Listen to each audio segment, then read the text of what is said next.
JetBlue and American Airlines are ending their partnership. Starting this Friday, the two airlines will no longer sell tickets on one another's flights. Back in May, a federal judge ruled their alliance is anti-competitive.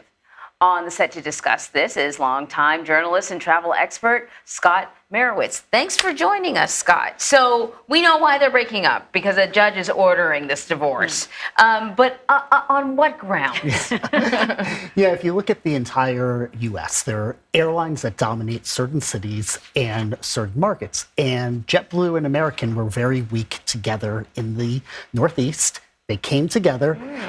And it really helped both of their networks. They were able to connect more passengers, offer more service. But then the judge said, hold on, this doesn't seem right because we're going to see higher airfares and less competition on routes. But this partnership has been going on for a while. Why now? Yeah, it was 3 years that they've been together. But unlike other partnerships or mergers, they never went to the Department of Justice first and asked for antitrust immunity. And at the same time, JetBlue is trying to buy Spirit Airlines. And that has regulators really That worried. raised a red flag for them. So you have these two factors going on at once. And the Department of Justice is very worried about what it could mean for passengers. Yeah, now I sort of get a little bit more. That would be a game changer if they were successful. They would be a much larger player in the skies, if you will. But they're also ending their reciprocal loyalty benefits program, Which I love. That sucks. Yeah. So this was customers. this was a great thing for customers of both airlines. If you were a JetBlue Mosaic, which is their top tier status, you got benefits on American. And if you were American Elite, you got benefits. And for the casual flyer, you could get frequent flyer miles. So it didn't matter which airline you were flying. And it was great. That ends with all tickets purchased as of this Thursday. As of this Thursday. Okay.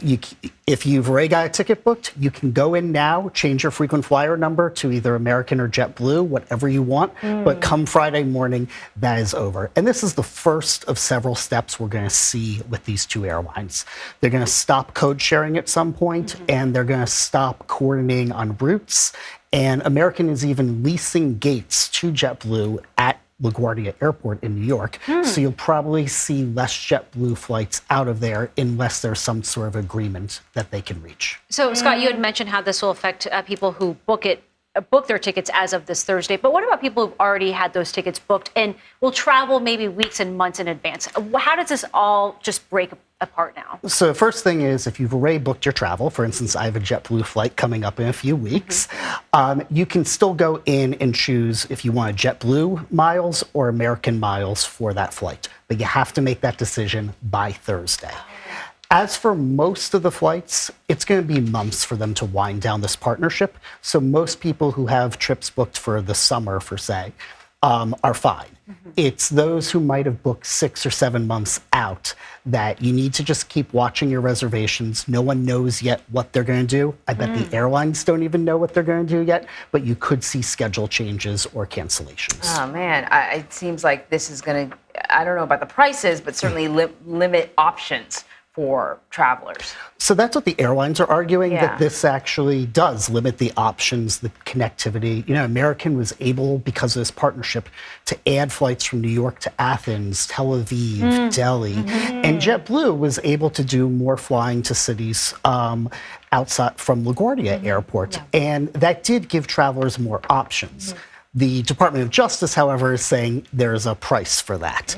And the partnership's still a little too new to see what the impact would have been. And as you know, airfare in general has risen because of, the travel boom after COVID. Sure. But the argument has been that this would be anti-competitive.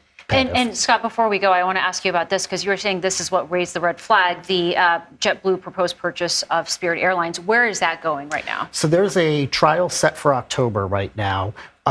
Again, in Boston before a federal judge to talk about that case. JetBlue seems to be possibly negotiating. They recently said that they would give up all the takeoff and landing slots that Spirit has in New York in order to gain regulatory approval. And I think now that this case is sort of winding down, they're going to go back to regulators and say, hey, is there any way we can get this deal done? All right. We shall see. Yeah. All right, Scott Mayerowitz, thank you so much. Thank you.